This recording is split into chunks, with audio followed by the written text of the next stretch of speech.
Okay, so I think we'll get started. It looks like most folks who are here are joined in. Welcome and thank you today for coming to the Identifying and Responding in Students in Distress session here at Queen's. My name is Kate Humphreys, and I'm the Health Promotion Coordinator at Student Wellness Services. I'll be facilitating this session today. And to get us started, I'd like to start by acknowledging that I'm facilitating today from the traditional territories of the Anishinaabe and Haudenosaunee people. As a settler to these lands, I often reflect on the benefits to my own health provided by the land, and I acknowledge that these benefits are the result of a colonial past. I am very grateful to live on this land, which provides me with many physical and mental health benefits and the opportunities to experience wonder and create memories. As we begin this workshop, I would like to recognize the Indigenous peoples who have lived and continue to live on this land, and to acknowledge the critical perspectives of Indigenous people in all mental health and wellness conversations. To acknowledge this traditional territory is also to recognize its longer history, one predating the establishment of the earliest European colonies. It's also to acknowledge this territory's significance for the Indigenous people who have lived and continue to live upon it, people whose practices and spiritualities were tied to the land and continue to develop in relationship to this territory and its other inhabitants today. I encourage you to take a moment to acknowledge the traditional territory that you are on today, be that in Kingston or if you're somewhere else, and to consider your own role and relationship to the land in connection with reconciliation. Together, we can all do more to learn, talk, take action, and work towards the decolonization of ourselves and our communities. I hope that we can all use our own privileges, lived experiences, and perspectives to contribute towards a more equitable and sustainable world, one which values and supports the mental and physical health of all. So thank you very much for joining me today and taking some of your time to consider your role and connection to mental health and wellness at Queen's. As I said, I'm from Student Wellness Services. We are an on-campus health and wellness service for all Queen's students. If you don't know too much about Student Wellness Services, there are some links you can follow up with, which is also my cue to share that, yes, we will be sharing these slides and you are welcome to access them afterwards. Today's session is coming as part of Mental Health Promotion Week at Queen's. This is a week-long event we have that's running this week that includes Wednesday, tomorrow, as Bell Let's Talk Day. And really, Mental Health Promotion Week is an opportunity to highlight the many different resources and ongoing work, especially that led by our students and student leaders across campus. So if you're not sure, if you've happened across us and you're not sure about Mental Health Promotion Week, there are some great links and I will share those again so that you can follow up with those if you'd like to. One of the pieces I'd like to highlight for anyone who is working as an educator, so you're an instructor, TA, faculty member, is some really excellent new work called the Classroom Champions for Mental Health. And this project is highlighting other folks who educate on campus who have been nominated by students for some component of their work that connects to mental wellness. Thank you so much. If you want to learn more about that project, we'll also be taking some nominations again in the spring. So today we're talking about the scope and role of mental health and mental illness, specifically highlighting signs of concern and things that you can do and suggested things to say and to do to help. This will include an opportunity to really think about the types of words we use because we know that's what people are really most interested in, as well as really highlighting some resources that are available for students and other folks on the Queen's campus for referrals. I always like to acknowledge in these sessions that mental health affects us all and is part of all of our lives. So if at any point in today's session you find yourself needing some additional support for your own mental health, there are some resources available here in the chat, or you might want to take a minute to look at these and consider which one of these is best for you. There's some great phone lines, text lines, and Student Wellness Services is open today. So if you are a Queen's student and you want to book an appointment with Student Wellness Services, that is an option as well. So as part of this work, it's always excellent to acknowledge that we all have a role to play in conversations around mental health and mental illness at Queen's. Queen's has adopted the OKanagan Charter, and this is a commitment from the university to embed health and wellness into all aspects of our campus culture. And to make that come to life, a excellent amount of work was done several years ago to develop the Queen's Campus Wellbeing Framework. So this situates the work that we do across campus, and I think all of you, and I can see many excellent introductions coming through here, can really, connect with the work that is happening across campus. I also always like to acknowledge that we're doing this work today and talking about mental health today in the context of COVID-19. So we're talking about,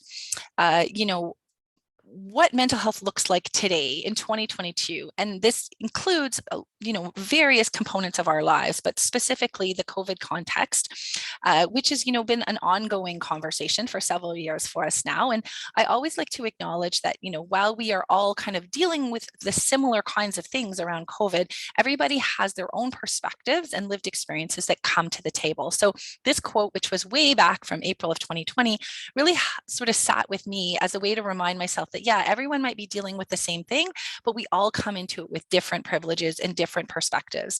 And that similarly will affect our mental health and how we consider, the best approaches to take care of ourselves or to support others.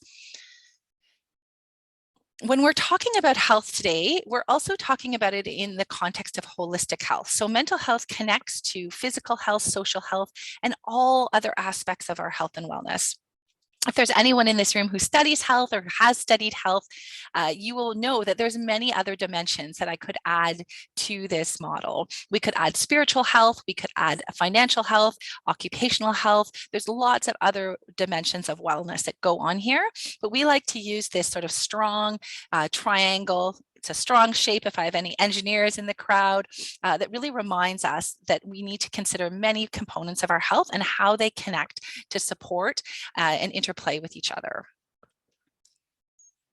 So what is mental health and how does that sort of fit into this context? So when we're talking about mental health, we're talking about a positive concept, which is really more than the absence of mental illness.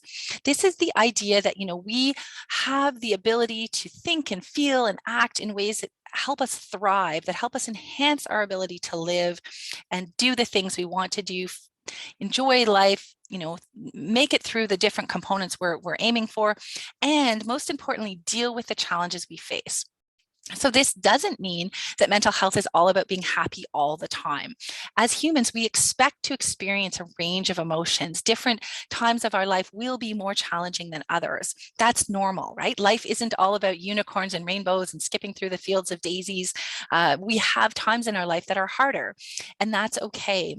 Mental health isn't about always being happy. It's about being able to manage those challenges or those trickier parts of our life in ways that work for us. Mental health is also something that we all have. Everyone has mental health. And that means that it's part of all of us, and it's something that it's important for all of us to think about. So I want you to take a moment now to think about, based on kind of what I'm saying so far, what are some challenges that we may have experienced? So you yourself, others you work with, students, members of the community you're connected to, that may be connected as to, our current context as a result of COVID-19. What are some things that people might be finding challenging that would be having an impact on their mental health? And I'm not going to ask you to share this in this context, but I want you just to think about it and consider, how that might influence some of the further conversations we're having. If you're comfortable, you can think about adding a thought into our chat. I like to use the chat as we go through the session to help make things a little more interactive. So, if you have a thought about things that might be a new challenge to mental health, feel free to add that in. And I've put new in brackets because COVID's been going on for so long now that we're not sure if this is really new, but contextual pieces that make sense right now in 2022. So we'll give it a moment and see if folks have some thoughts to add here.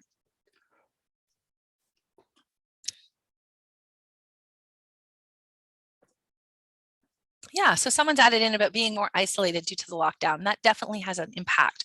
That's a great example. We'll come back to that and see if there are a few other things that we can see added in there as well.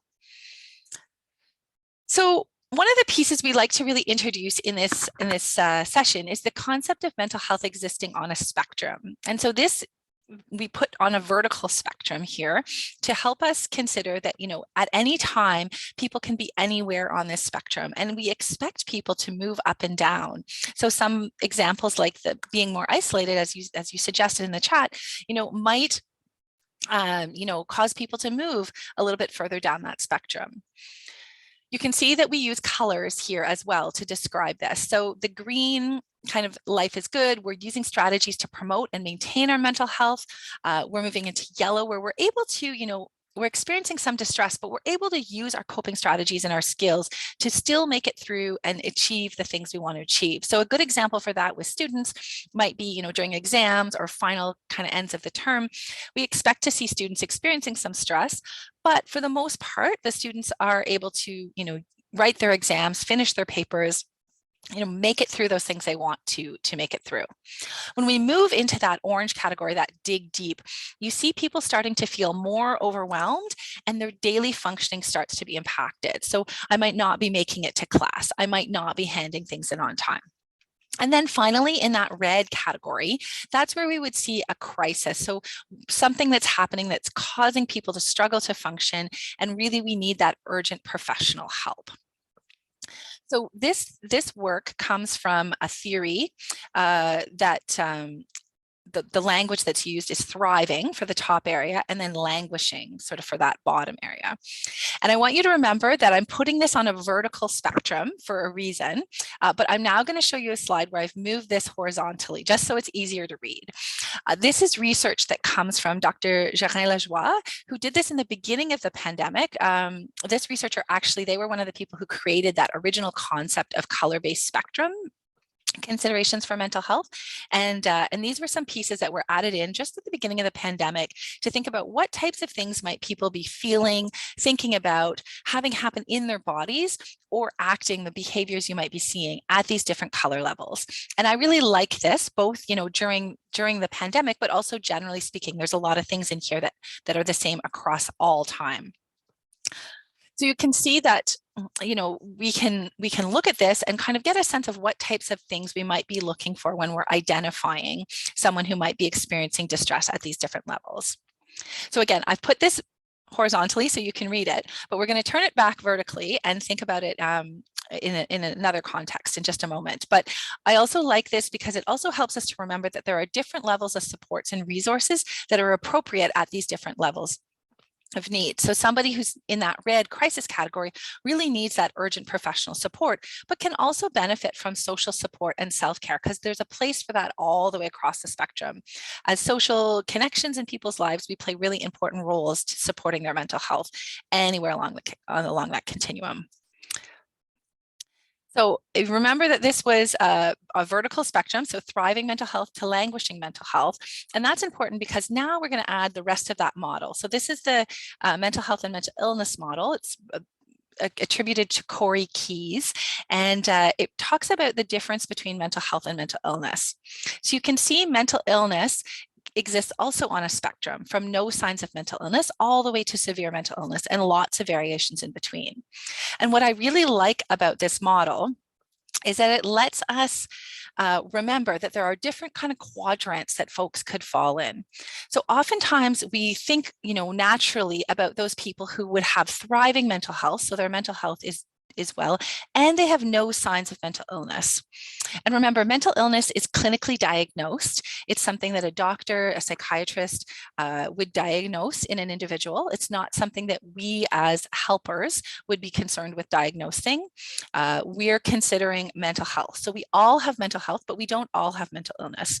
So there would be people who have no signs of mental illness, and their mental health might be very good in that sort of top level.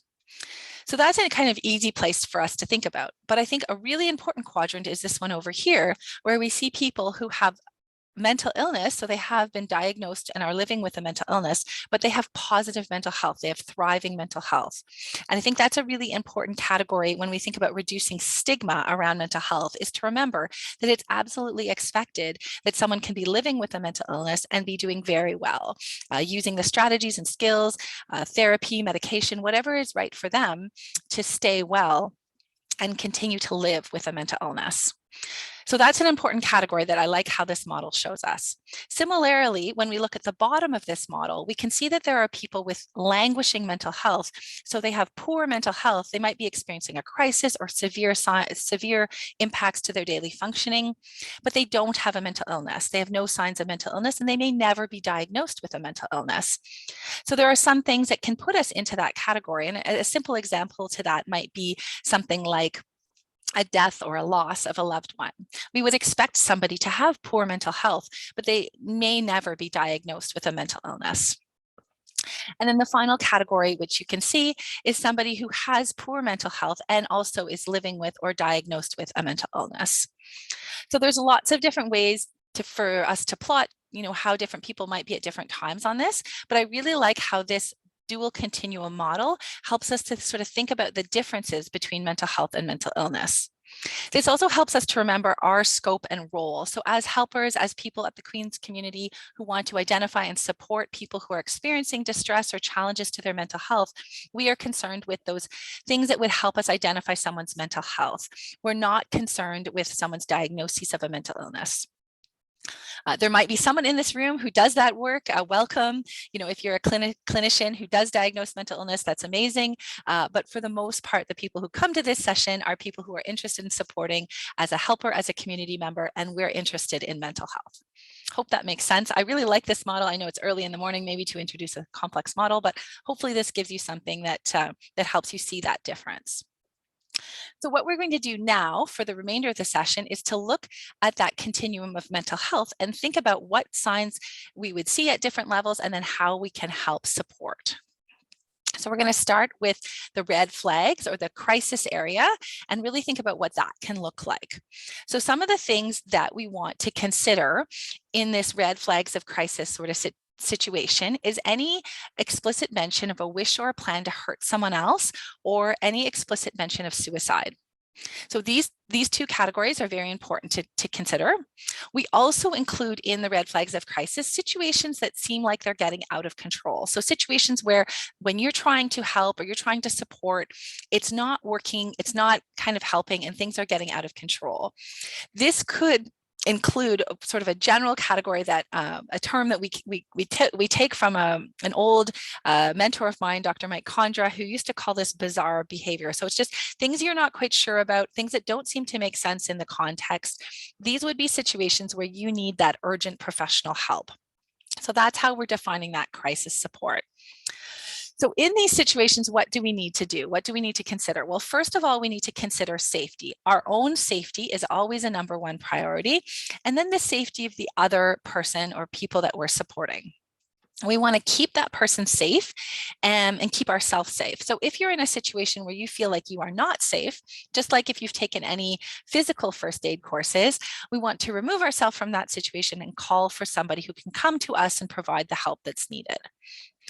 Oftentimes in these situations, we don't necessarily always need someone to come to us. Sometimes we're able to connect the person who needs that mental health support with another support or service. So a crisis phone line, a walk to student wellness services, these can all be things that might be appropriate for somebody experiencing that red flag of crisis. Most important with the red flag situation is just to remember that you need help. So the scope that you're working at is greater than the training that we're able to provide today. So you need to refer this person on to someone who can provide you with that additional support. And that's, I think, a really important thing to consider, is that in this training today, in an hour's time, we don't expect you to learn all the things about how to support every situation. We want you to know that it's okay to reach out for that additional support. In some contexts, like I said, the best supports that you can provide to someone experiencing a crisis might be a connection to a crisis phone line or a mental health professional through places like student wellness services, or you can see the 24-hour community mental health crisis line in Kingston. If you are in Kingston, the Addictions and Mental Health Services, or AMHS, provides this amazing crisis line support for our community. There may be times where a more immediate response is needed. So where you need someone who's a first responder to come to you. That might be it's sort of looking at calling campus security. It might be looking at calling for a paramedic response, or in certain contexts, if you feel like someone's immediate personal safety or your immediate personal safety is at risk, especially if we're looking at things like weapons, then we want to be calling for that police response through 911. Most of the time, what we're looking at with this red flag, like I said, doesn't require that level of response. Most of the time, we can refer the person and provide that support through a crisis phone line, a mental health professional, or in certain cases on campus, campus security can help us sort of decide and direct where we want to, where do we want to connect someone with. If you're not familiar with our Emergency Response Center and our Campus Security Emergency Services at Queen's, they're a phenomenal group of people with a lot of amazing experience managing and supporting mental health. Some of our best trainers for these sessions are folks who work for security. So they have a great deal of support. They're not police, so calling campus security is not the same as calling police. On campus, they don't touch people, they don't carry weapons, but they can be an option to provide that support or help you make a connection if you're not quite sure where to go, especially after hours.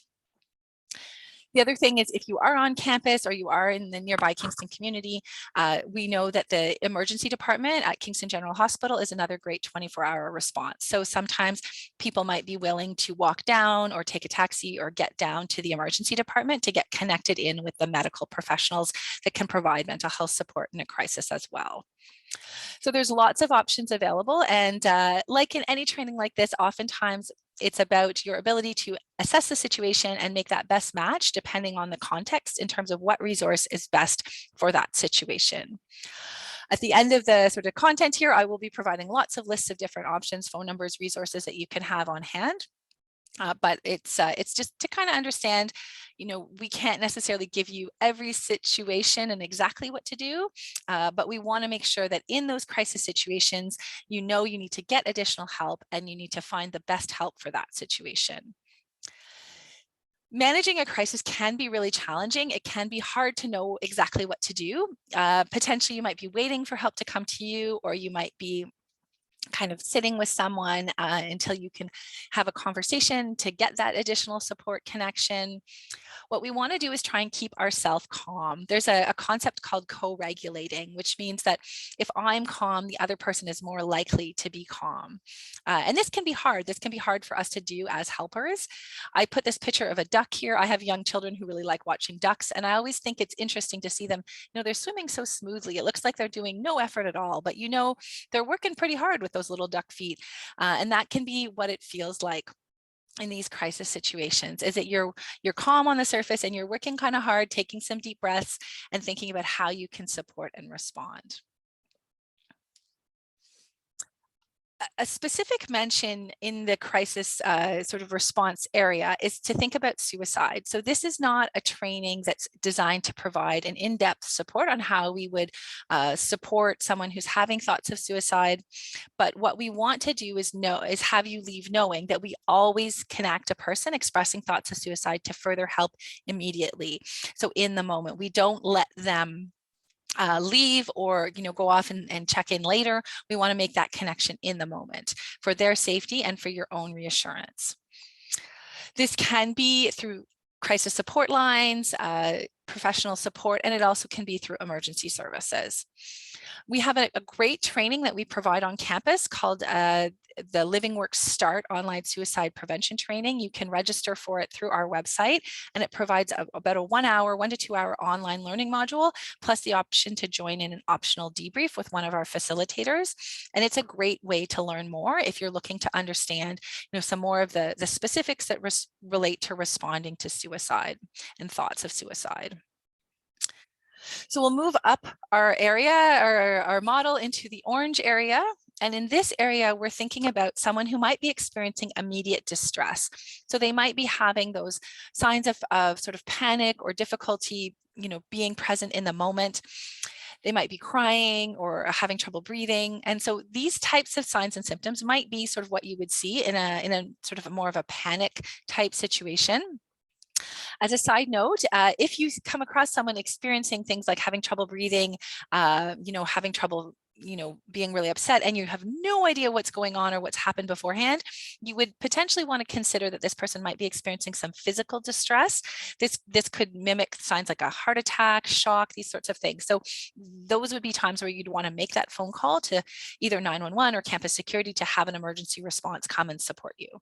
But if you have enough knowledge or context of the situation that you know that this is potentially someone who's experiencing some challenges to their mental health, then we can look at how we can support in that situation, which is to focus on calming their breathing down through finding, quiet, private space that makes sense for them, and then helping them to focus in on controlling their breathing. So there's a few ways that can happen. There's lots of different breathing, techniques that we can apply. This model of a 4-part breath, or you can use 3 or 2 seconds to hold, just reminds us to kind of focus in on our breathing and helps to calm and ground us in the moment. So you can see how this looks is I would breathe out, I'd hold my breath, and I would breathe in, hold, breathe out, hold, breathe in. So it just provides that kind of easy way to focus in and try and come back to the present moment. The 5, 4, 3, 2, 1 grounding exercise is also an option. It's a nice thing to try. You can try it right now wherever you are. You just look around and see what are 5 things I can identify that I can see in my environment. What are 4 things that I can touch? Can you identify 3 sounds in your environment? What about smells? Is there anything unique that you can smell? And then finally, is there something you can taste? So this type of grounding exercise or breathing exercise can be a really nice immediate help to help someone focus, calm down, and then we can work on the other kind of action steps that we'll talk about in just a moment. The other piece that I think is important to consider in the current context is oftentimes if we're doing this work virtually, we may want to identify if there's a place that someone feels comfortable going, as well as if there's anyone else physically present that could help.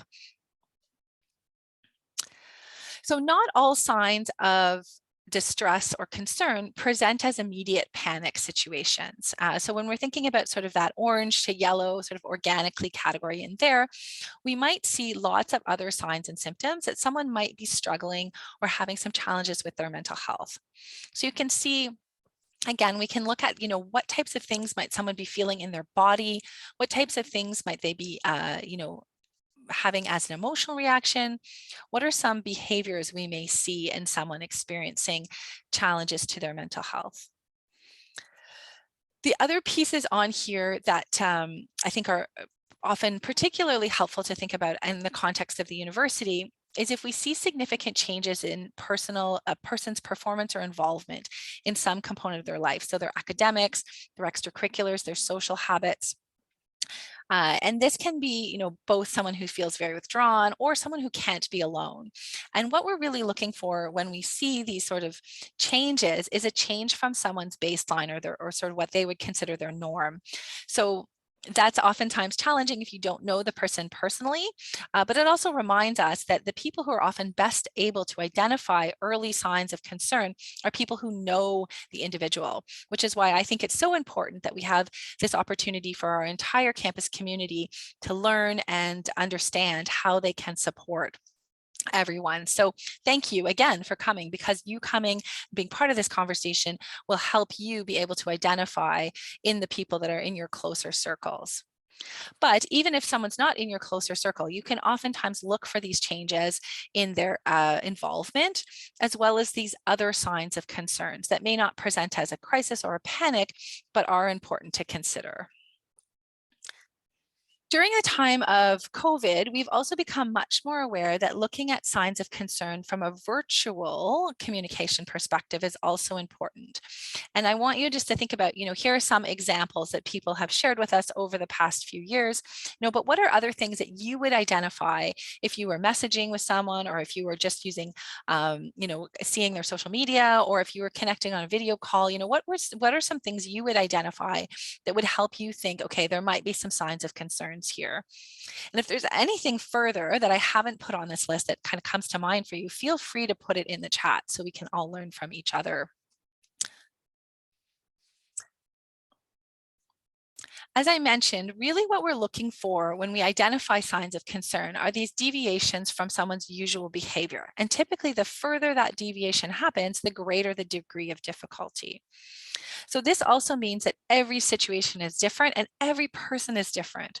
And so like with, what's the perfect response, we also can't always identify every single nuance.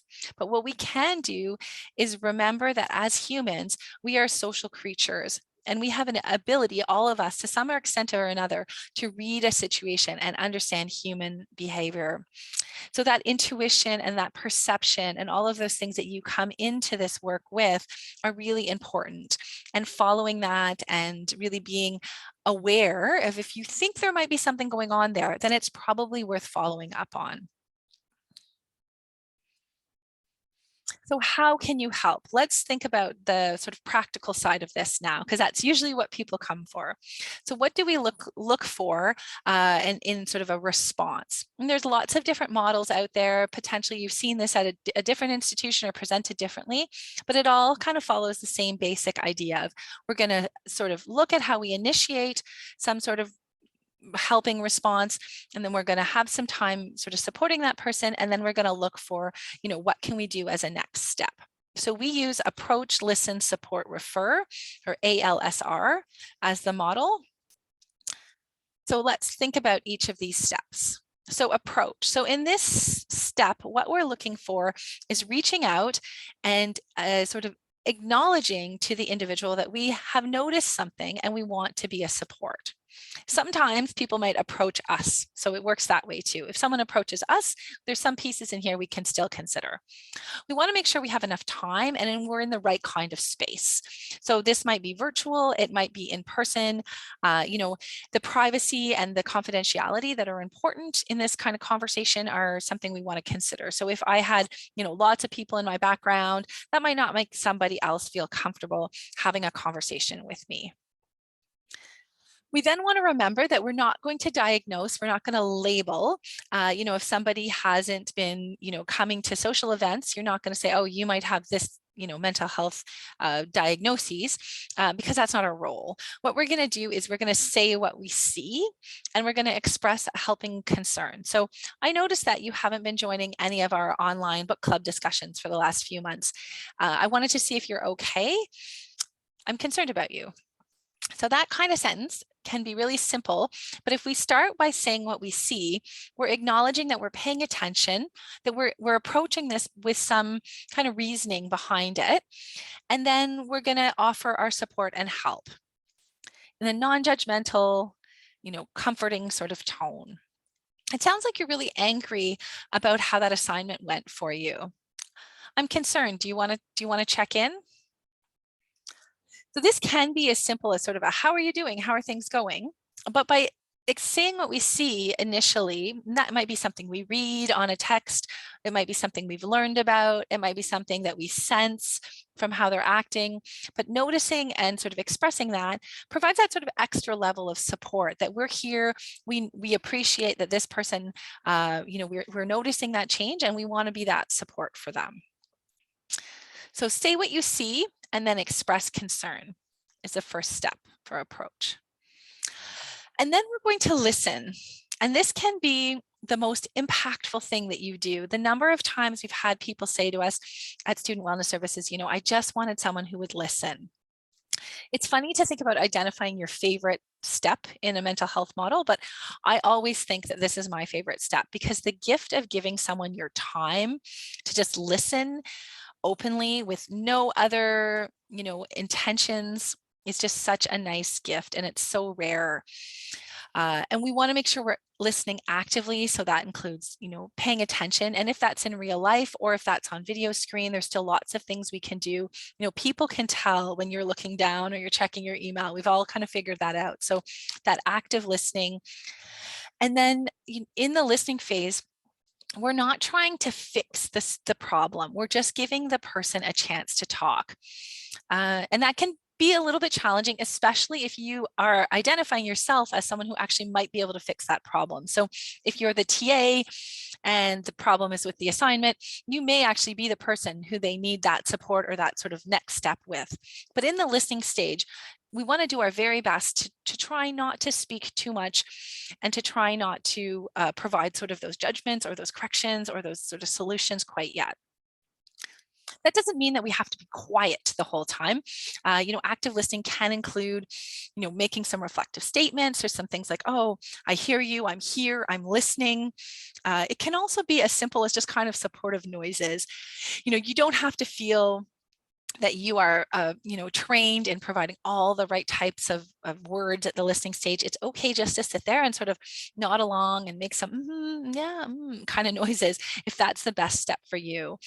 There are some additional supports and trainings folks can consider if they want to do more, of that one-on-one appointment type work. But for the most part, we're giving the person here a chance to talk. And this happens in sort of conjunction with the idea of providing support. So after someone has, we feel like we've given them a little bit of an opportunity to talk, we want to show that we're there and we want to offer some compassion. So you can see in these types of sentences, we're not making promises. So we're not saying, oh, everything's going to be fine, but we're acknowledging that this is challenging and that we are going to provide, some connections as best we can. So you're not alone. Thank you for sharing this with me. It can be such a powerful statement because it is pretty scary to open up to someone else, especially about our mental health or anything related to our health and wellness. The other sentence here, although you feel like this now, it doesn't mean you'll feel this way forever, can be a really nice reassurance. So we're not making a promise, but we're kind of providing that reassurance and that support.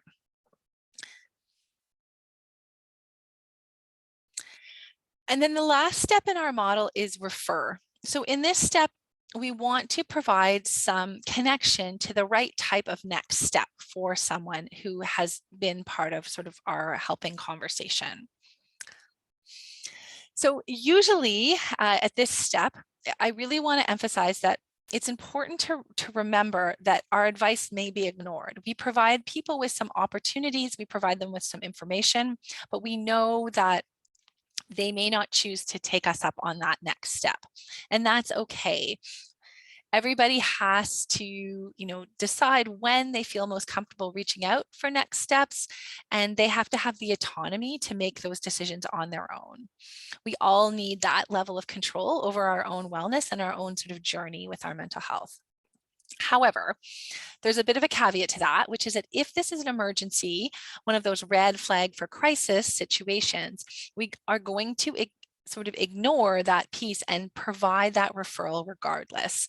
But there are some ways we can do that that are a little easier for everybody. So we'll speak about those in a moment. But generally speaking, we give people the option to decide what and how they want to seek out the referral help. The most important thing in here is to treat seeking help as a sign of strength and courage, because it is a real sign of strength and courage to reach out for help. So some pieces or some examples you can think about, things like, can I send you some resources that might help? I know of some resources that might help. Are you interested in learning a little bit more about them? Or have you thought about seeking out any additional support? Have you sought out any additional support? And asking what they've already done can be really helpful, because it lets us know, what this person may have already tried that they liked or didn't like. So if you ask, have you thought about, talking to someone at Student Wellness Services about this? They say, oh yeah, I did that with this person, but they're, not available anymore. Okay, well, let's see if we can connect you with somebody different. Or yeah, you know what? I reached out to the crisis phone line, but I'd really like someone who I can speak with on an ongoing basis. So you can kind of learn a little bit more about what might make sense for this person. But maybe this person hasn't sought out any additional supports and they don't know any of the resources that are available. So this is a great opportunity then for you to provide some of that for them. So we want to give some options, but we don't want to give too many options, because that can be overwhelming, especially if somebody is, feeling vulnerable or feeling upset. We want to try and curate a little bit. So we're picking some options we think might be best for them. If somebody is experiencing that red flag of crisis, some of the things that you can think about is sort of posing your question in a way that's a little more directive. So rather than saying, would you like me to send you a text crisis number, which might be okay in some contexts, saying, let's take some time now to phone or text this crisis line together. Would you be okay with me making that call now? So you're giving them sort of a bit of an option, but you're not necessarily giving the option of no help being available. I also really like to emphasize here that most of the time people want the help and support. So it's very rare for someone to say, no, no, no, no, I don't want anything. I don't want anything. If they're in those crisis situations, they really do want and accept that help and support. So the other way that we can look at this is to sort of say something like, you know what, we both need someone here who can help us out in this situation. I don't feel comfortable leaving you the way things are. I need someone to help me. So I'm going to go ahead and call this crisis line, or I'm going to go ahead and call campus security emergency services and have someone come who can help us out here a little bit further, get us some more information, get us to the next steps. So turning it back on yourself can sometimes help to sort of alleviate some of that discomfort we naturally have it as helpers about seeking out that help in those red flag crisis situations. And there are some times, where you may need to leave the situation and make that call and then come back. But oftentimes, posing it as a question and sort of offering a couple of options, would you prefer to walk to student wellness services, or would you like to phone a crisis line together? Which of those do you think feels best for you right now? Provides them with enough of that choice that people are accepting and willing to kind of move forward with that help.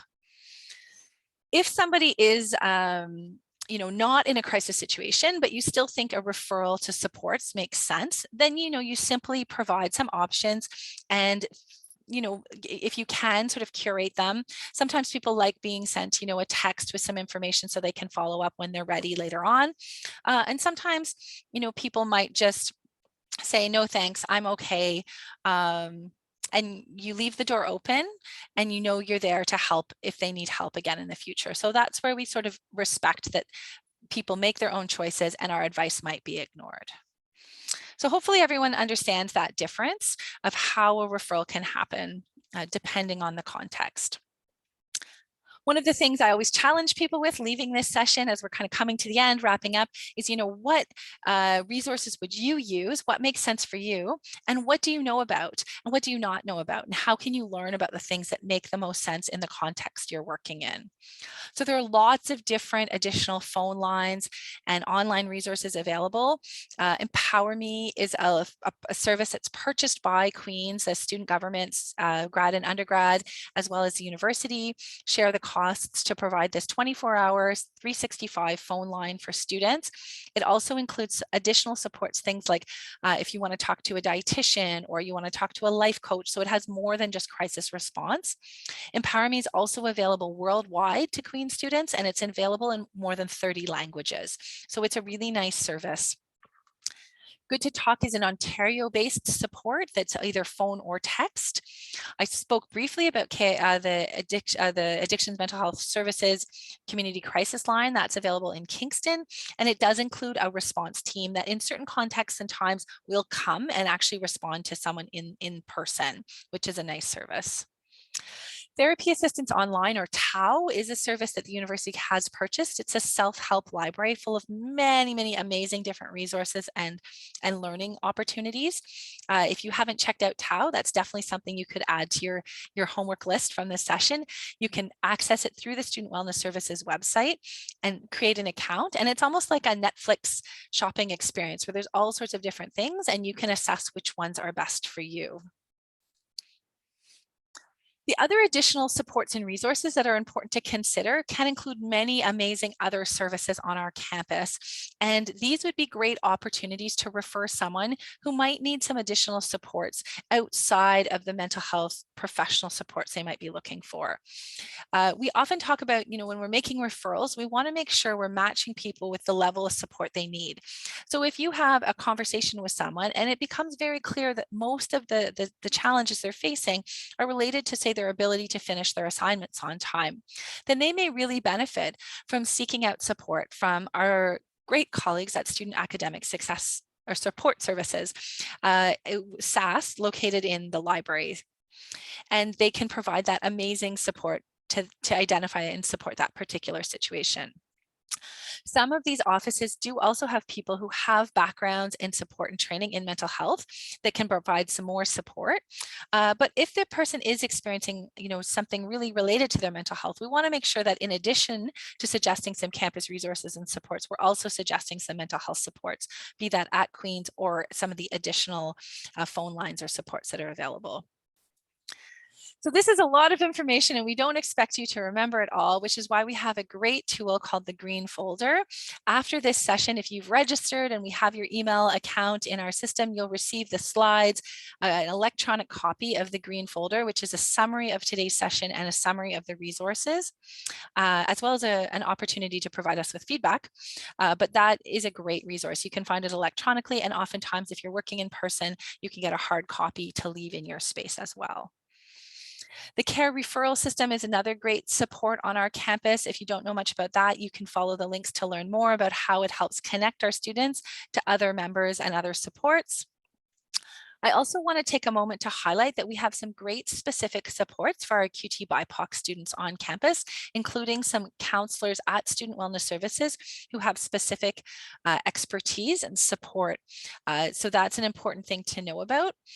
The Yellow House is in a phenomenal team of humans there and a phenomenal set of programs that really support queer, racialized, and marginalized students. So if you want to learn more about that, I would really highly recommend that, as well as some of the other great supports across the Student Affairs team, and of course the Human Rights and Equity Office that have a number of great supports and opportunities for students. So some really great supports available. And again, really what we're trying to do is find the best connection for that person with the best support that's available. The slides also list a few other resources and crisis lines that are available. So let's try and put this all together now as we kind of come to the end of our session time, thinking about, what you would do in sort of a situation. How would you use this, the model, the ALSR, the approach, listen, support, refer model to support someone who might have come into a space and you're thinking this person looks pretty distressed?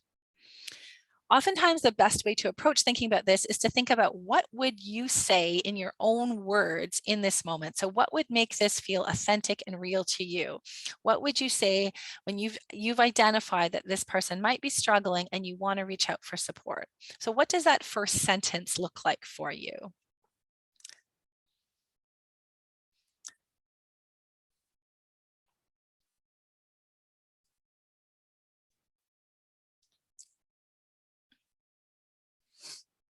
So some examples of sort of sentences that we have sort of provided that you can think about, do these make sense for you?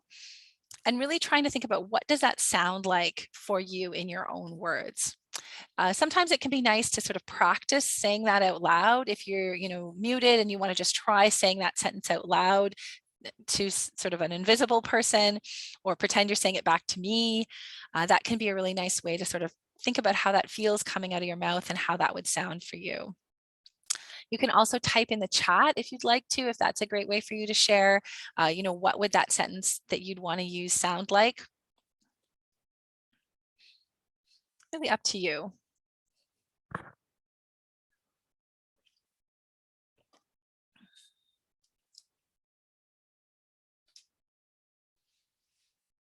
And if following today's session, you feel like you want to try a little bit more practice, I challenge you to find someone else in your life that you can actually try saying that out loud to and see if, how that feels for you. So I did show this slide at the beginning of the session, and just to sort of remind you that depending on where someone is across this continuum, there's different supports and resources that we can help with.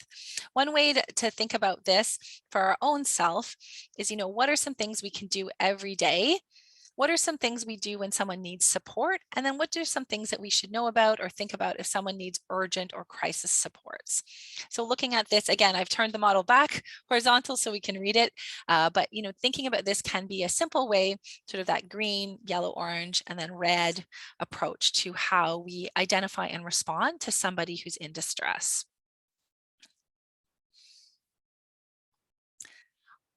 As we wrap up, a few highlights and some of the different resources. So these are actually listed in this order. So a few of the green or health promotion resources includes things like our Fresh Food Box program, where students can access a monthly healthy recipe kit that's priced, very low or free for students. We also have therapy assistance online, which I mentioned earlier, which is a great content library. It's got some visualization, meditation components. It's got some mindfulness activities. It's got some cognitive behavioral therapy based activities. So lots of different things that you can complete on your own time. And anyone at Queen's with a net ID has access to this, student, staff, or faculty. We run a number of groups and supports for students. So things like Mindful Moments, which is a drop-in, you pre-register, but you can go to just one session or all of them, which is an option for students who want to, practice a new mindfulness strategy. So these sessions are a very short introduction and then a good solid amount of time practicing or trying out the strategy, and then a quick opportunity at the end to chat or debrief if you'd like. Students can also consider registering for one of our ongoing weekly wellness groups run by a professional counselor. So if these times or these topics pique your interest, consider registering. The registration is open now, and these groups do fill up and are very popular with students. The staff that runs them, our counselor Joanne, is phenomenal. These are really great opportunity for students who want an ongoing support with that peer professional balance. I mentioned Empower Me, that connect students with those qualified counselors for both crisis and scheduled sessions. Really great resource that we have on our campus. So as we wrap up today, I also like to use this time to remind you that being in a helping role or providing support to someone who is in distress can be draining. So think about your own mental health, as well as the procedure scope and boundaries that are in your current context. So if you're helping someone as a friend versus if you're helping them as part of your job at Queen's, what would that look like in terms of what else would be different? And also, very importantly, thinking about how you can take care of your own self, because helpers need to take care of their own self too. In an immediate moment, if you've had a helping conversation or you've worked through the ALSR model with someone and you want to debrief, that's a really valuable thing to consider. That can be, through seeking out a professional appointment with one of our great counselors at Student Wellness Services just to talk through the situation yourself. It can also be, having a conversation with a friend where you remove all the details that would make something, breaking those confidences. So, keep that confidentiality, but focusing in on yourself and the situations that make sense. So making sure that you're thinking about your own self-care, and there's lots of different things you can do to take care of yourself. We do, in fact, have another session we're offering later today, and then we offer on an ongoing basis around self-care and setting new goals and habits. But thinking about how you take care of yourself as a helper is always an important consideration. So as we wrap up today, I want to leave you with the challenge of finding one resource that you'd like to learn more about, something that I might have mentioned or that you saw on the slides that you didn't know about, that you're going to seek out some more information about to have as a tool in your own personal toolkit as someone who is interested and able to provide support when someone is in distress. And make a quick plan. So that might be, writing it down, texting yourself, texting a friend. How are you going to make sure that you actually follow up on that? It can be as simple as the very classic Post-it note approach. So, what are you going to do to follow up and learn more about that resource? So thank you so much for coming today to just take some time to think about how you can learn more and continue to be a support on our campus community. As I said, I work for Student Wellness Services. We have a phenomenal website with lots of great information, and we also have social accounts on Instagram, Facebook, and yes, we are still on Twitter. If you want to follow us on your platform of choice, the content that's on here is curated and created by our amazing student staff at Health Promotion. So it's a great way to stay connected to what's happening and learn more about supports available for campus. This concludes the session today. I am happy to stick around for a few moments and answer questions either in the chat, or if you feel comfortable unmuting yourself, you are welcome to do that and ask questions live. I'm always the last person who leaves the session, so I will stay here until you've all left in case anyone has questions. Thank you so much for joining, and thank you so much as well for your commitment and interest in learning more about mental health and being part of the supports available to our community at Queen's. Thank you and take care.